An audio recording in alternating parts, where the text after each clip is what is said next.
Hello, मेरे इस YouTube channel पर आपका स्वागत है। और आज का जो हमारा टॉपिक है वो है world heritage sites in Madhya Pradesh, जो कि एक प्रीलिम्स और मेंस दोनों का टॉपिक है। आज हम इसको काफ़ी डेप्थ में पढ़ेंगे और ये आप जो डेटा है इसको आप मेंस में भी यूज़ कर सकते हैं और इसको आप याद रखेंगे तो आपके प्रीलिम्स में भी काम में आएगा। तो चलिए आज के इस टॉपिक को पढ़ते हैं। तो जो सांची है, सबसे पहले सांची कहाँ पर है? तो सांची रायसेन डिस्ट्रिक्ट में है, और जो कि पर्टिकुलर सांची जो जगह है वहीं पर सांची स्तूप है। और जो सांची स्तूप है इसको लिए हम कभी भी आंसर राइटिंग करते हैं तो आंसर राइटिंग में जो पहला है, जैसे हम लोकेशन भी मेंशन करते हैं तो किसी स्पेशल जो मेंशन होता है, ज्योग्राफी का पार्ट होता है, उसको भी हम साथ लिखते हैं। जैसे कि जो सांची स्तूप है वो काकनाद हिल पे है, तो कभी भी हम आंसर लिखेंगे तो हम लोकेशन के साथ उसको मेंशन करेंगे कि ये काकनाद हिल पर सिचुएटेड है। तो ऐसे हम स्टार्ट करते हैं आंसर राइटिंग को। तो जो पहला फैक्ट है ये रायसेन में है और काकनाद हिल पर है। और ये क्वेश्चन पूछा जा चुका है कि काकनाद किसका नाम है, तो सांची का ही नाम है काकनाद। उसके अलावा इसको किसने एक्सकेवेट किया था? तो जनरल टेलर जो थे 1818 में उन्होंने इसको एक्सकेवेट किया था। अब हम इसकी हिस्ट्री के बारे में समझेंगे। तो जो सांची स्तूप है ये एक बौद्ध आर्ट फॉर्म है। तो जो अशोक थे मौर्यन डायनेस्टी के, वो बौद्ध धर्म के विचारक भी हैं और उनने बौद्ध धर्म को फॉलो भी किया था। उनने अपना एक धम्म चलाया था जो कलिंग के युद्ध के बाद 269 BC के बाद उन्होंने धम्म घोष को अपनाया था वैदिक घोष की जगह। तब से उन्होंने बौद्ध धर्म का प्रचार किया और अपना अशोका धम्मा लाए। उसी के साथ उन्होंने कई सारे स्तूप्स का भी निर्माण करवाया, जिनमें से उनके जो 3 स्तूप हैं वो काफ़ी इंपॉर्टेंट हैं।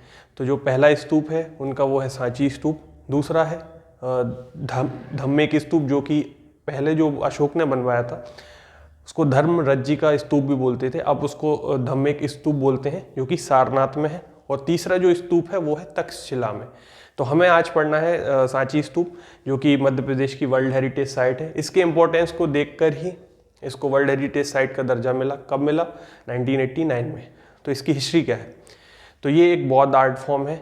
जो बुद्ध थे वो 540 BC में उनका जन्म हुआ था और 483 BC में उनका महापरिनिर्वाण हुआ था, उनका अंत हो गया था। तो उनके अंत के बाद जो उनकी अस्थियां थी उनको 8 भागों में डिवाइड करके अलग अलग स्थान पर स्तूप में रखा गया। तो उन्हीं अस्थियों को पुनः विस्थापित किसने कराया? अशोक ने। और उन्हीं के कुछ अंश जो था वो सांची स्तूप में रखवाया गया और उन्हीं के जो धर्म प्रचारक होते थे उनका भी कुछ अंश रखवाया गया और जो सारीपुत्र और मोग्दलायन थे उनका भी कुछ अंश रखवाया गया। तो सबसे पहले जो स्तूप जिनने बनवाया था वो थे अशोक, और जो टाइम पीरियड था वो था 250 BC। उसके अलावा जब अशोक ने जो स्तूप बनवाया था वो साइज़ में उतना बड़ा नहीं था, लेकिन जैसे ही नई नई डायनेस्टी आई, जैसे उनके पास शुंग डायनेस्टी आई, उसमें जो राजा थे पुष्यमित्र शुंग, उन्होंने इस जो स्तूप को इसकी साइज़ को बड़ा करवाया। उसके अलावा जो अशोक थे उन्होंने इसमें ब्रिक वर्क का यूज़ किया, ईंटों का यूज़ किया था इस स्तूप में। लेकिन जो फर्दर जो नेक्स्ट डायनेस्टीज़ आई, जैसे कि शुंग डायनेस्टी आई, तो उन्होंने इसमें पत्थरों का यूज़ किया। ऐसे करके इसकी साइज़ को इंक्रीज़ किया गया। तो जो सबसे पहले अशोक ने इसको बनवाया था तो वो 250 BC में बनवाया था, 250 BC में। वहीं पुष्यमित्र शुंग ने इसको रेनोवेट करवाया और तोरण द्वार लगवाए, और वो किस टाइम पीरियड में लगवाए थे? 150 BC में। तो ये तो थी हमारी हिस्ट्री। उसके अलावा इसमें 2 इम्पोर्टेंट जो सांची का स्तूप है, जैसे कि आप देख सकते हैं ये है तोरण द्वार।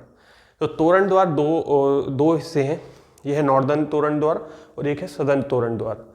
तो जो तोरण द्वार है उस पर जो जातका स्टोरीज को उकेरा गया है, और जो जातका स्टोरीज है वो हमें क्या चीज़ बताती हैं? जो बुद्ध के पुनर्जन्म की कहानियाँ हैं उनको जातका स्टोरीज में बताया गया है। तो जो नॉर्दर्न गेट है उसमें जातक स्टोरीज को काफ़ी अच्छे से एक्सप्लेन किया है। आप कभी भी विजिट करें तो आप सांची ज़रूर जाएं और वहाँ पर ये जितनी भी डिटेल है आप जाकर चेक करें। तो जो नॉर्दर्न गेट है उसमें जातका स्टोरीज हैं। वहीं जो सदर्न गेट है उसमें हमें एक वाक्तव्य मिलता है। वाक्तव्य में हमें पता चलता है कि जो धर्मार्थ था जिसका दान किया था किसने? सातकर्णी ने, जो कि सातवाहन डायनेस्टी के थे। तो ये हमें सदर्न गेट से इंफॉर्मेशन मिलती है। तो चलिए हम जो हिस्ट्री थी उसमें क्या था? अशोक ने बनवाया था 250 BC में, वहीं जो पुष्यमित्र शुंग थे उन्हें 150 BC में इसको रिनोवेट कराया था। तो ये थी हमारी हिस्ट्री। उसके अलावा अब हम स्तूप के बारे में थोड़ा जानते हैं।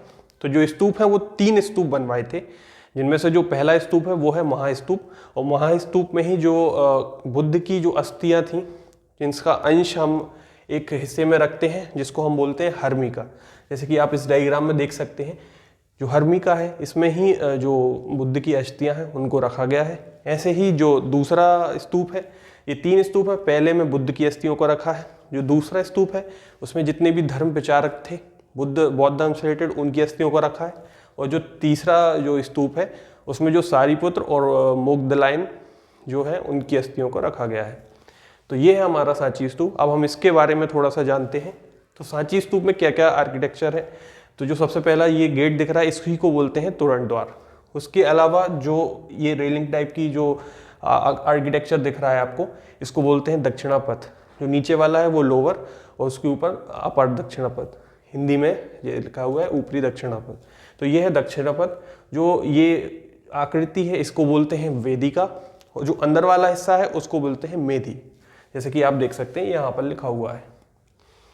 तो ये था हमारा सांची स्तूप का स्ट्रक्चर। इसके अलावा आपको जो ऊपर स्ट्रक्चर दिख रहा है, 3 छतरी नुमा जो आकृति दिख रही है, उसमें तीनों छतरियों का अलग अलग मतलब है। इसको बोलते हैं येष्टि, आप देख सकते हैं जैसे कि ये लिखा है येष्टि।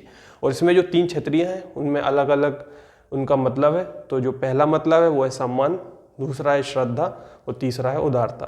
तो ये है इन छतरियों का मतलब, जैसे कि आप देख सकते हैं। और आप कभी भी जाएं तो इनको जरूर गौर से देखिए, तो आपको और अच्छे से समझ आएगा।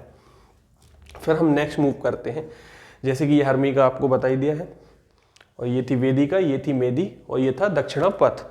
तो ये था हमारा सांची स्तूप। इसका थोड़ा सा शॉर्ट डिस्क्रिप्शन। 3 स्तूप है। उसके अलावा इसमें क्या क्या है, इसमें काफ़ी पेंटिंग्स भी की गई हैं। जो फर्दर डायनेस्टीज आई उन्होंने पेंटिंग्स की, और उसमें क्या बताया, जो बुद्ध की लाइफ साइकिल थी उसके बारे में उन्होंने पेंटिंग्स के द्वारा बताया है।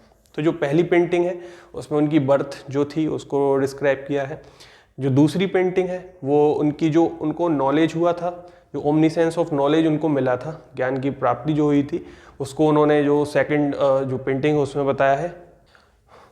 तो तीसरी जो पेंटिंग है वो है धर्म चक्र परिवर्तन की। उसके अलावा जो चौथी पेंटिंग है वो है महापरिनिर्वाण की, जब बुद्ध का जो अंत हो गया था। तो ऐसे करके जो 4 स्टेजेस हैं उनको इनने पेंटिंग्स के द्वारा बताया है। उसके अलावा इसमें जानवरों की भी पेंटिंग्स हैं या जो डिज़ाइंस हैं। और किन किन जानवर की है, तो वो है लायन, जैसे कि आप देख सकते हैं शेर, फिर हाथी, फिर ऊँट, और फिर जो बुल है उसकी। तो ऐसा करके जो 4 एनिमल्स हैं उनकी जो डिज़ाइन है उसको भी इस पर बनाया गया है। और उसके अलावा इसमें जो फूल है वो लोटस है, कमल को बनाया है, और जो फल हैं, फ्रूट्स हैं, वो ग्रेप्स हैं। तो ऐसे करके ये है पूरा सांची का स्तूप। और आई होप आपको काफ़ी अच्छे से समझ में आया होगा। और जो डेटा मैंने बोर्ड पे लिखा है इसको आप मेंस में भी यूज़ कर सकते हैं, MPPSC मेंस में, और किसी भी एग्ज़ाम में अगर सांची स्तूप आता है तो आप इसको मेंशन कर सकते हैं ये पूरा। और यदि आपको ये वीडियो इन्फॉर्मेटिव लगा हो तो please like, share and subscribe करें। और आज हमारा जो वर्ल्ड हेरिटेज साइट का जो पहला लेक्चर था उसमें सांची स्तूप को हमने फिनिश कर लिया है। अब जो हम नेक्स्ट टॉपिक है वो है खजुराहो, और खजुराहो को हम नेक्स्ट वीडियो में लाएंगे और उसको भी इन डेप्थ पढ़ेंगे, जिससे कोई भी प्रश्न बनता है या क्वेश्चन बनता है प्रीलिम्स या चाहे मेंस में तो आपसे गलती ना हो। तो चलिए आज के लिए बस इतना ही।